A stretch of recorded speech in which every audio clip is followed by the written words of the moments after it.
¿Qué tal, compañeros? ¿Cómo les va? Estamos bien, estamos bien. Todo Sí, bien. déjenme ¿Cuántos días poner la no luz. la veo? Sí, me veo tan mal como siempre, ¿verdad? Y ustedes también, Y es lo bueno. en tu caso puedes poner el logo nada más, hermano. ¿Cómo? Ahí está, sí se ve el logo en la otra pantalla.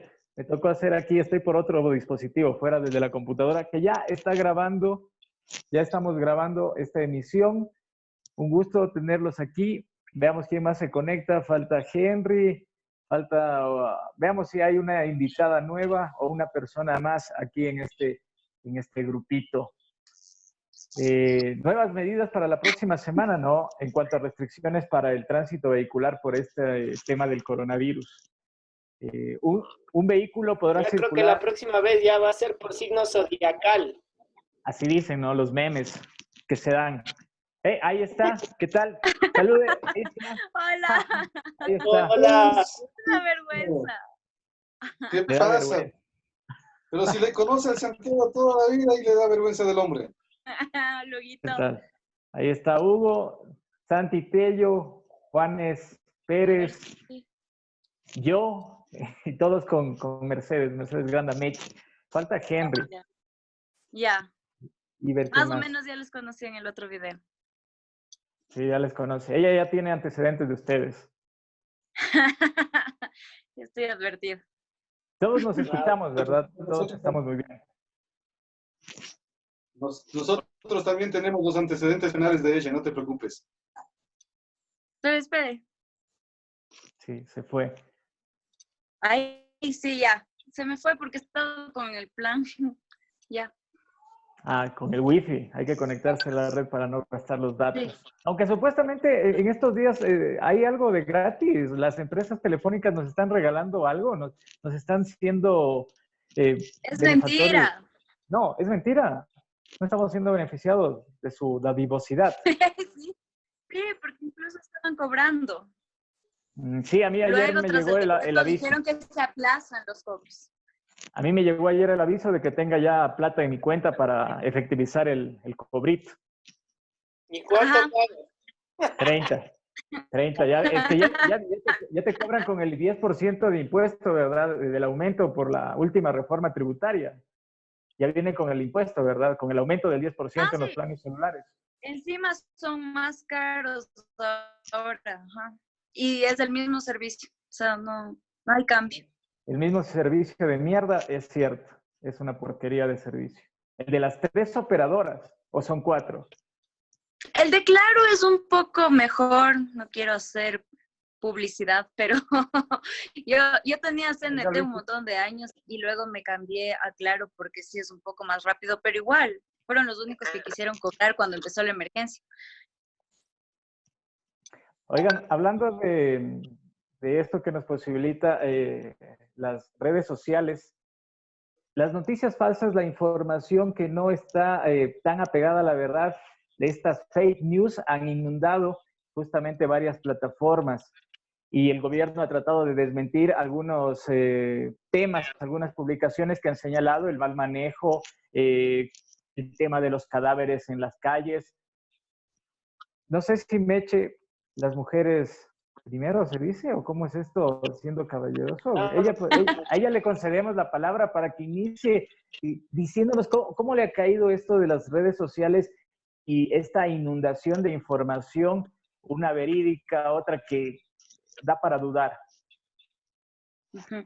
Complicado, ¿no? Porque nosotros incluso a pesar de ser periodistas, seguimos siendo humanos también y también tenemos nuestras familias, nuestros hogares a donde no queremos llevar el virus y a pesar de que nuestra profesión nos obliga a seguir trabajando algunos, es complicado porque uno en la ansiedad a veces al principio lo cree. Entonces, luego cuando ya sigues buscando y tratas de contrastar y conversas o comentas con algún colega, ahí es cuando dices, no, es falso. Y luego recién también hay una tardía respuesta tal vez de la SECOM, cuando recién anuncian que ha sido falso. Por ejemplo, lo del cuerpo, todo el mundo estaba alarmado de que estaban quemando un cuerpo en la calle y finalmente terminaron siendo llantos. si eran llantas, en verdad, o no. Algunos han cuestionado si eran o no eran llantas. Tú, No Hugo, sabemos. Esa es la versión con, oficial a la que con debemos tu, regirnos. con todos esos cúmulos alcanzados en todos tus años de trayectoria, el tema de las redes sociales hoy hacen posible que haya Ay, Dios este mío. maremoto de información. Muchas veces, años atrás, una década atrás, no había esto. ¿Cómo se puede manejar esto desde el periodismo para no pecar, para no caer en fallos? Como se debe manejar todo tipo de información, pues Ir contrastar. contrastar, Dos fuentes, dudar, mínimo, dudar, mínimo, dudar, sobre todo dudar. dudar de si eso no es cierto. O sea, lamentablemente, en épocas como esta, cuando se generan este tipo de crisis, las redes sociales son más dañinas que positivas. Tienden mejor a perturbar el ambiente antes que ayudar a calmar o a dar una verdadera información. Y lamentablemente los propios periodistas caemos en eso.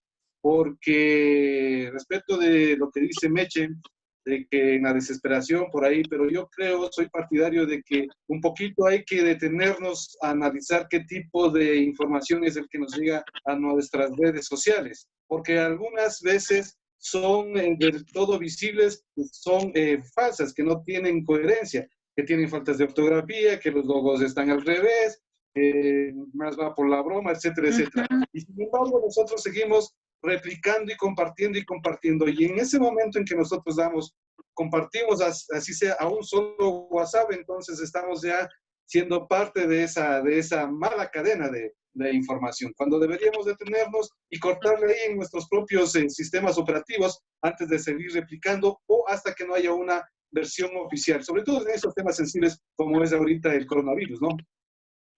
A ver, Juanes Pérez, pero hoy el periodista busca tener la primicia, ser el que primero tuitea, y ahí viene el hecho de errar, ¿o no? Yo considero siempre, y esto en función de lo que alguna vez alguna jefa que tuvimos con Santiago en los medios públicos, nos decía, o sea, prefiero un tweet, prefiero unos 2 o 3 tweets así, sencillos, pero una nota bien hecha. Y eso es lo que creo que deberían llevarse, porque muchas veces por adelantarse a la información, o sea, ¿de qué te sirve hoy las primicias? No te van a pagar más. Sí, puedes tener un nombre en redes, pero el periodismo básicamente en algunos se enfoca en el Twitter, en 280 caracteres, porque ya subió. Entonces, desde ahí creo que ya las prácticas están mal. No se puede centrar un oficio que requiere de análisis, una nota que requiere de análisis, de profundidad, de datos, en un tweet. Perdón. Entonces, en esa medida, creo que sí debemos repensar todo este tema de redes. Si somos primicia con un Twitter, que el día de mañana ya lo olvidarán, o si hacemos una nota buena con contenido que puede informar mejor y cumplir mejor la función del periodista. Creo que las redes en ese sentido hacen un daño muy profundo en el contenido periodístico y obviamente alimentan las fake news. Pero es verdad o no, Santiago Tello, activa esta. Hoy los medios tienen poco tiempo para poder contrastar muchas veces la información y también se viene el hecho de que muchas veces también las fuentes con las que vos quieres contrastar algo no están abiertas, no muestran predisposición. Sí, exacto. Yo creo que ahora la guerra entre periodistas es a ver quién saca primero el tweet. Antes te peleabas por la portada, pero ahora quién saca primero el tweet es el que lanza primero la noticia de impacto. Sí, también yo creo que una de las trabas, especialmente en este tipo de crisis, es que no puedes contar con la versión oficial tan rápido como quisieras o para contrastar una noticia. Tú, digamos, una fake news aparece por ahí y quieres la versión oficial y no la tienes. Entonces, eso también hace un poco daño y hace que este tipo de noticias se fortalezcan, este tipo de noticias falsas. Como tú ponían esos ejemplos, por ejemplo, Diario El Comercio sacó una nota estos días de la muerte de Isidro Romero Carbo, expresidente de Barcelona. una noticia que circuló en redes sociales, pero que la termina publicando un medio de comunicación tan fuerte como es El Comercio y a nivel nacional, y en redes sociales eso se replicó. Y claro, en nuestro medio de comunicación llegó la noticia del Comercio y la mayoría, por la seriedad que tiene el medio, piensa que es verdadera. Luego después Isidro Romero Carbo desmintió su muerte, ¿no? Y así ya pasó con la Bucarán, que decían que se había muerto, eso. Pero, ¿qué también te lleva a este tipo de noticias? O sea, este tipo de noticias que circulan sociales hace que el periodista tenga que investigar más y ir a buscar esa información. Y es lo que ha pasado incluso con el gobierno. Si tú ves los videos que han circulado de las muertes en Guayaquil, de alguna u otra forma presionaron para que el gobierno empiece a sincerar las cifras de lo que está pasando con la pandemia. Entonces, yo creo que por un lado también ese tipo de noticias te hacen presión, una, al medio de comunicación, al periodista, para que contrasten esa información, y también están metiendo presión al gobierno para que empiecen a sacar ellos la información que la tienen estancada por unos días o por un momento, y mira lo que está pasando ahora. El mismo presidente dijo que sinceren las cifras de muertos y de número de contagios. A ver, se busca presionar al gobierno para que suelte la información que sea lo más apegada a la realidad. Eso es cierto, muchas veces se busca tener individuos que sean cuestionadores del poder con sus versiones, se obliga a tener una respuesta de la oficialidad. También en redes sociales, en días pasados se conoció el tema de un pretendido negociado en el IES.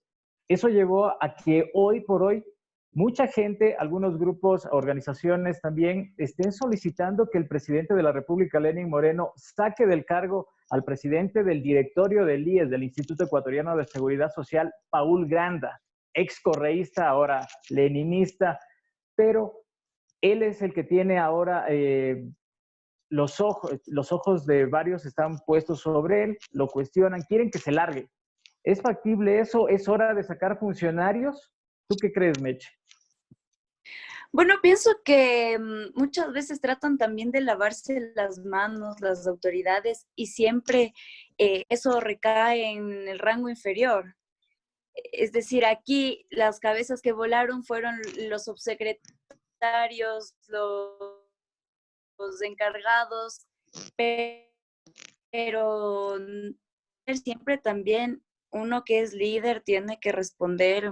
También el presidente del directorio no ha dicho o no ha dado un dato certero sobre qué pasó.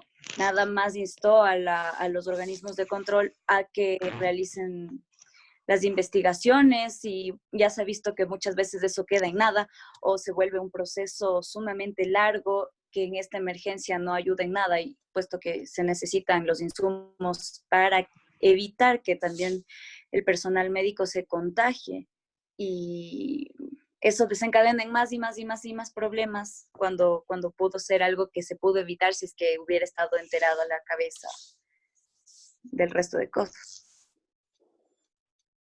A ver, Hugo, de la experiencia, de lo que conocemos en este gobierno, el presidente muy pocas veces nunca le ha pedido una renuncia a algún funcionario cuando se ha dado este tipo de situaciones donde hay presión de opinadores externos al gobierno, a menos de que por ahí le tenga lista una embajada, algún cargo diplomático. ¿Vos crees que esta vez pueda ser diferente? Claro que no, y tenemos un antecedente muy fresco, recién nomás, en esta misma crisis, la renuncia, la separación de la ex ministra de Salud, Catalina Andramuño, que sin embargo sigue como funcionaria del Ministerio de Salud Pública, ejerciendo un alto cargo directivo allá en su localidad. Entonces, prácticamente es lo mismo, solamente han cambiado de nombres, ¿no? No sé qué tan factible, qué tan beneficioso a estas alturas es cambiar a funcionarios, y sería de comparar qué efectos tuvo en el Ministerio de Salud para saber qué efectos podría también tener en el IES, ¿no? Ahora, naturalmente, los funcionarios tienen esa famosa muletilla, ya lo dijo ayer el propio Paul Granda, ¿no? Mi renuncia está ahí, somos funcionarios de libre remoción, el presidente sabrá decidir lo que mejor convenga, venga, y yo no me aferro al cargo, y si tengo que irme, lo haré, pero son funcionarios que siempre están rotando, que están siempre en las cercanías del poder, siempre en las cercanías de estos tipos de negocios que te generan muchos réditos económicos. Ahora, Juanes, ¿por qué los funcionarios son tan reacios muchas veces a dejar un cargo? Tratan quizás de resarcir los errores, de decir, no, yo voy a demostrar que sí puedo, la cagué, pero denme una segunda oportunidad, una tercera o una cuarta. Yo creo que hay momentos y momentos, ¿no? Hay veces que los mismos funcionarios se dan cuenta de que sí es un error y tratan de cambiar sobre la marcha, pero también hay otros momentos en que ya hay algo atrás. Entonces, creo que estamos bajo esos dos escenarios. Uno de los señalados es Paul Granda, alguien que ha estado en puestos importantes en este gobierno y también ha estado sobre la lupa, como todos los funcionarios. Ahora, el tema es qué es lo qué es lo que debe primar en este momento. Si continuar con un proceso que ya se venía dando o cambiar, que eso también va a ser igual perjudicial, porque una nueva autoridad va a tomar un IES en contrapicada, donde las cosas están bastante mal a nivel sanitario. ¿Y qué es lo que se puede hacer? Quizá luego se podrá evaluar la presencia o no de este funcionario, pero en general creo que están sujetos bajo esos dos escenarios, como cambiar sobre la marcha y como ver qué es lo que puede pasar si es que dan un paso al costado. Hasta el momento pocos han sido los que han dado un paso al costado y lo han hecho prudentemente, ¿no? Han habido crisis en este gobierno, en estos gobiernos, y pocos han sido los que prefieren dar un paso al costado. Uno de ellos, la ex ministra de Salud, pero ya señalaban que también hay algo que posiblemente no esté claro como para la sociedad en general, y comunicarlo de las formas adecuadas. Oye, Santi, ello, ¿cómo se ha visto? A ver si cambiamos de tema, las últimas novedades para cerrar esta semana, el viernes, se conoció de incidentes, ¿no? En los exteriores del mercado mayorista, llegó gente que no debía estar allí porque estaba establecida una medida de seguridad. ¿Qué pasó? ¿Cómo lo abordaron esto el día de hoy? Los medios, justamente, desconocimiento de la gente, la autoridad que no sabe comunicar aún bien, que no sabe llegar con la información. Sí, yo creo que hay una irresponsabilidad, creo yo, de la ciudadanía y no está midiendo el impacto real que tiene esta pandemia y lo grave que puede ocasionar. Estamos viendo, por ejemplo, Guayaquil, los hospitales, y al parecer la gente no está tomando con la seriedad día. Creo que no solo pasa esto en Ecuador, sino a nivel mundial. Ya lo vemos en Italia, en España. La gente como que piensa que este virus realmente no los puede afectar, pero vemos que no es así, ¿no? Muchos muertos en España, en Italia, muchos contagios en Estados Unidos. Acá no somos el país de la región que más casos de contagio tiene. Y lo que ha sucedido hoy es una irresponsabilidad de la gente, ¿no? Bueno, esto coincide también con que muchos hoy recibieron el pago fin de mes y salieron a buscar alimentos, pero no justifica que la ciudadanía actúe de esa manera tan... el presidente salió a decir hoy cerca de las 6 de la tarde que en Quito, en el sector de Calderón, habían 22 personas que dieron positivo para coronavirus y que realmente se pasearon desde ese sector hasta el sur de la ciudad, y lo que podría ocasionar un contagio como el que sucede en Guayaquil. Entonces yo creo que hay una irresponsabilidad también de la ciudadanía, pero también en los medios de comunicación no vemos las suficientes campañas, más bien sobre lo que trata el virus, lo que ocasiona el virus. Tú lo ves en los noticieros, pero una campaña real no la vemos en los medios de comunicación, más bien en redes sociales son redes sociales las que están posicionando qué debe hacerse o cómo nos está afectando esta realidad que estamos viviendo. Claro, las redes sociales y lamentablemente no toda la población ecuatoriana tiene acceso o tiene una cuenta de Twitter o muy, ya en menos cantidad, quizás cuentas de otras plataformas. Facebook creo que es más masificado, pero sí, las autoridades quizás fallan al tratar de llevar esta información como ciertas restricciones que se toman a última hora a través de las redes sociales y no usar medios más masivos o que también no colaboran los medios tradicionales a flashear estos datos, estas nuevas informaciones. Pero algo que quería también traer a colación es este dispositivo que se va a adoptar a partir del 13 de abril. Esta semaforización, este semáforo que se va a aplicar sobre ciertas provincias en función del riesgo de las afectaciones que estén dándose allí para que los residentes, los habitantes de esos sectores puedan de alguna manera retornar a un habitual ritmo de actividad.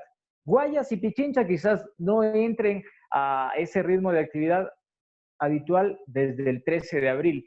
Otras quizás sí.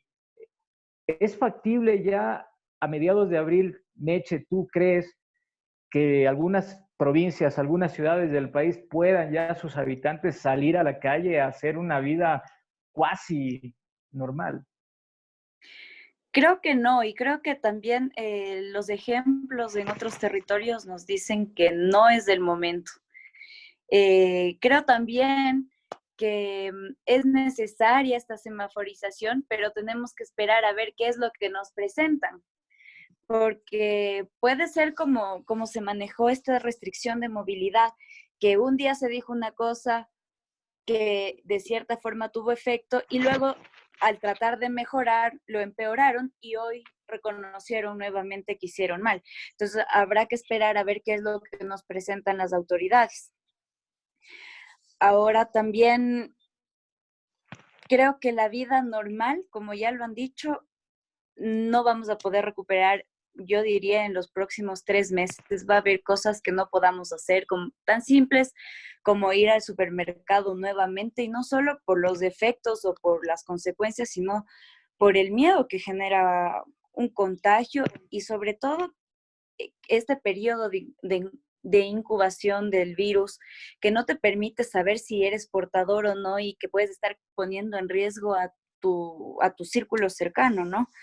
Entonces creo que no va a ser pronto el retorno a una vida normal. Sin embargo, también pienso que va a haber mucha presión y que esa presión por parte del sector productivo, de los empresarios, no va a poder soportar el gobierno para esperar que sigan en cuarentena o en el teletrabajo, aunque incluso cuando estás en teletrabajo terminas haciendo hasta el triple de lo que haces en tu día normal. Entonces, no entiendo por qué se habla tanto también, bueno, y pongo esto en debate también, se habla tanto del esfuerzo y muchas veces también del esfuerzo que uno hace, o para explicarme mejor, del quédate en casa, de trabaja en casa, pero ¿qué tanto o cuál es el verdadero compromiso que tiene el sector empresarial para que la pandemia se frene, se reduzca esa curva de contagios? Hugo, ¿tienes algo cómo relacionar el tema de la semaforización con esta cuestión que plantea justamente Meche? Bueno, más allá de lo que plantea la compañera, a mí me causa preocupación el que las autoridades hayan lanzado esta información. Y si tú analizas lo que han dicho tanto el presidente de la República, María Paula Romo, y otros funcionarios que se han referido al respecto, no saben explicar en qué funcionará, cuál va a ser el mecanismo, cuál va a ser el protocolo, en base a qué se va a tomar estas medidas, cuáles serán los señalamientos, las alternativas, etcétera, etcétera. Es decir, hay solamente el título de esta medida, la semaforización a partir del 13. ¿Cómo la aplicamos? Creo que ni ellos mismos lo saben. ¿En qué circunstancias le vamos a aplicar? Tampoco lo saben. Es decir, esos mensajes que está acostumbrado este gobierno a lanzarlos, que son difusos, que no tienen mayor contenido, que no son mayormente estudiados, sino que son una pequeña válvula de escape para ellos, para salir de la presión social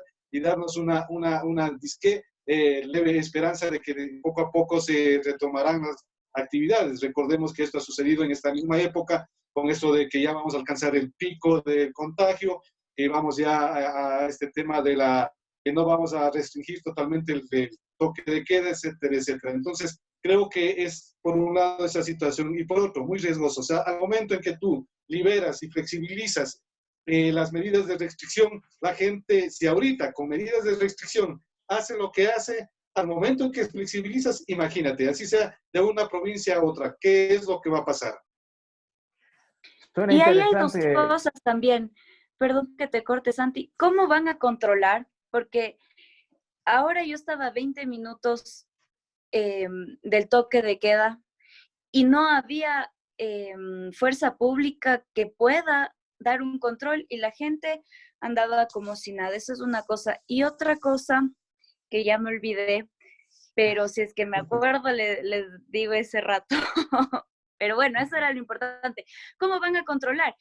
Y esto de la semaforización, ¿cómo anuncian? Y muchas veces eso en la población causa alarma, como el último anuncio del gobernador Duarte, que presentaba esta posibilidad de un toque de queda de 24 horas, y finalmente lo que ocasionó es que mucha gente vaya a abastecerse y provocó muchos focos de contagio.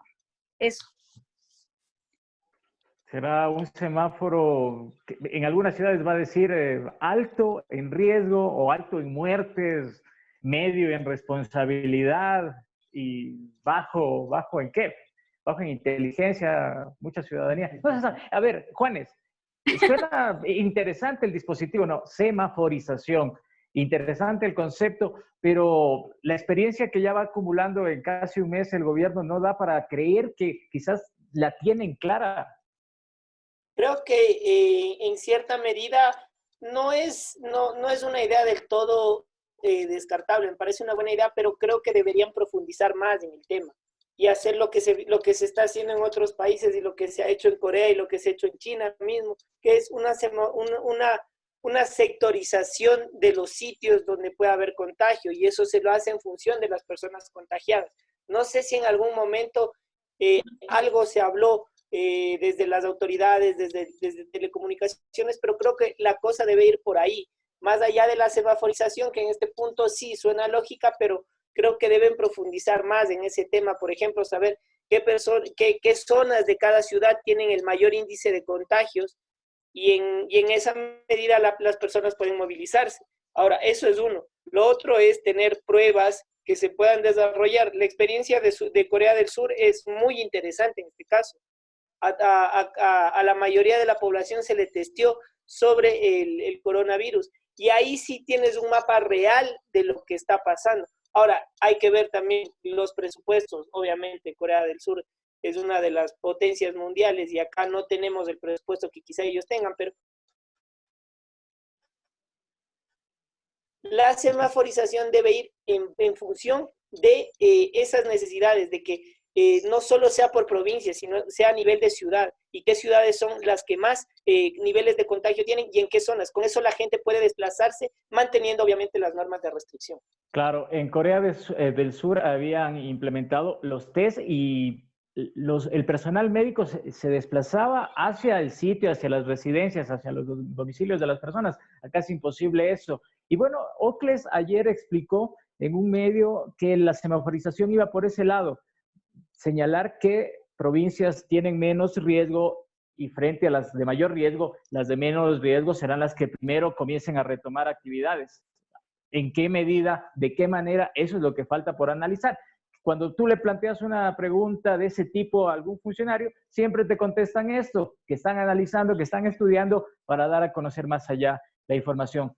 Santi, Tello, el gobierno también se plantea el tema económico, resolverlo, enfrentarlo, porque está jodida la situación para lo que resta de este año y quién sabe cuánto dura el efecto. El presidente ha anunciado, en este país de los anuncios y de los comunicados, ha anunciado que enviará un proyecto de reformas, no se sabe, un proyecto económico.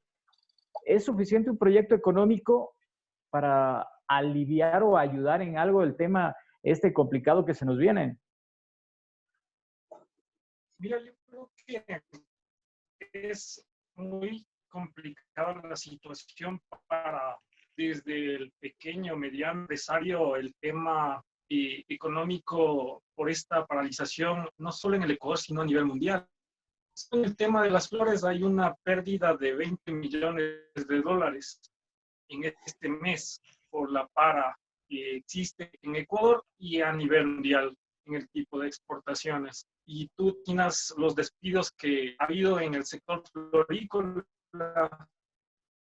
¿Qué van a hacer las personas que pagan arriendos en sus locales, pequeños locales que tienen alrededor de Quito, de otras ciudades? Es complicada la situación, pero una reforma que plantea el gobierno, ¿hasta cuándo va a ser aprobada? ¿Cuánto se va a tomar en aprobarse este tipo de reformas? Yo creo que el gobierno peca de no estar preparado. Como decía Hugo, yo coincido mucho con Hugo, con lo que dice, se plantean alternativas, pero que los mismos ministros no saben explicar cómo van a funcionar. Entonces yo creo que el gobierno viene cometiendo ese grave error de hacer anuncios, de lanzar plataformas, aplicaciones, pero que todavía no están en funcionamiento, y lanzar temas como este semáforo que en realidad no sabes cómo va a funcionar. Entonces a mí sí me preocupa esa situación. Uno, porque vemos que el tema de esta pandemia, Ecuador no estaba preparado, no lo está todavía ahora con más de 3.000 casos que tenemos ya de contagios, que para mí van a ser 4.000 hasta el martes. Vamos a alcanzar, hay más de 2.000 personas que están siendo analizadas. Esas 2.000 seguramente presentan esa enfermedad. Entonces, por ese lado es que no estamos preparados para afrontar esta realidad. Y es muy preocupante. Y más preocupante es que el gobierno ya debería tener el plan B hecho, efectuado, para ver cómo vamos a salir de esta crisis a un mes. ¿Cómo vamos a reactivar la economía? Yo pienso que esto de la semaforización no va a funcionar. ¿Por qué? Porque si vas a dar paso a las pequeñas provincias donde hay menos contagio, esas pequeñas provincias necesitan venir a Quito a dejar sus productos, necesitan ir a Guayaquil a dejar sus productos porque son las ciudades más grandes de mayor consumo, igual que Cuenca, y a la final van a tener que pasar para estas ciudades para realizar su comercio. Entonces, yo creo que ya debería estar hecho un plan de cómo vamos a funcionar después de esta emergencia. No lo tenemos ahora, no lo tenemos ni siquiera para afrontar la emergencia, y no sabemos qué va a pasar después de esta emergencia, 2, 3 meses. ¿Qué plan tenemos? Si van a presentar reformas, esta Asamblea Nacional, ¿cuándo las va a tratar? ¿De forma virtual? Si presencial se han demorado tanto en aprobar leyes que son tan importantes, de forma virtual, ¿tú crees que van a llegar a un consenso en tan poco tiempo cuando el país necesita un plan económico hecho ya, que debería ya estar planificado, no estar lanzando así anuncios por anuncios como está haciendo el gobierno con cada acción que pretende poner, pero vemos que en la práctica no funciona? El malestar contra el gobierno, sobre el gobierno, por el manejo que le está dando a la situación, sí es visible. No sé si en alguno de sus sectores, no sé si en el tuyo, Meche, hoy sonaron cacerolas hace algunos minutos, hace una hora atrás, estaba planificado, y también creo que en días anteriores se dio esto. El cacerolazo ha sido una forma, una manera con la cual la gente desde sus balcones, desde sus domicilios, se expresa. ¿Eso ha pasado por ahí, por donde vives vos?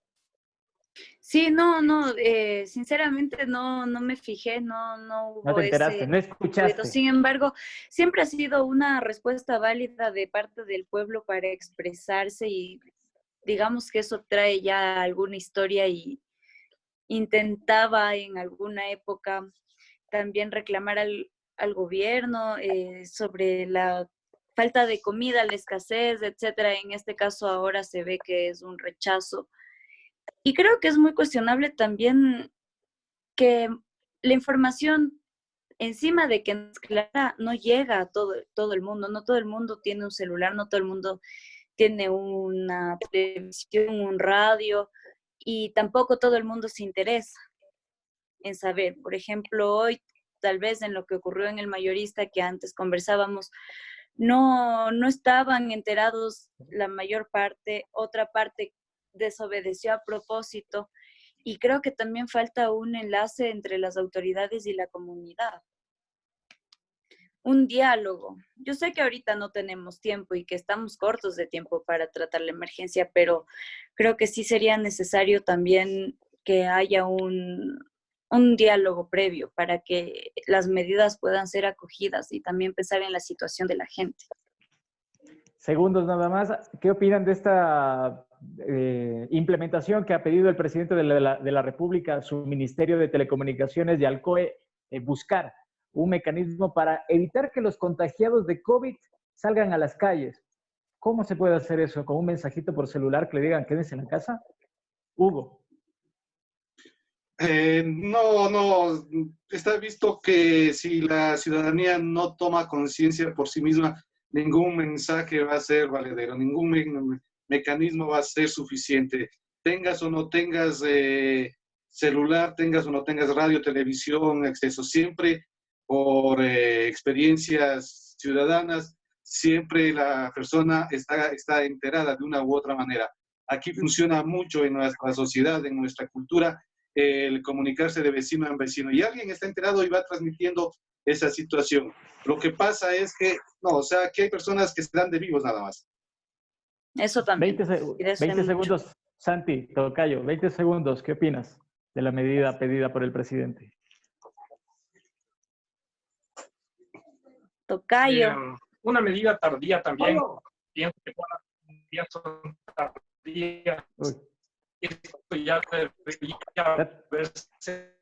Está terrible esa conexión, Santi. Las campañas preventivas debían haberse hecho 2 meses antes y ya esto se venía por ahí. ¿Sí? Gracias, Santi. Juanes, ese implemento. Considero que debe ser estudiado y que la misma policía y las fuerzas militares y del orden deben ser los que en cierta medida pueden dar soporte, pero si es que la ciudadanía no se concientiza, nada va a pasar.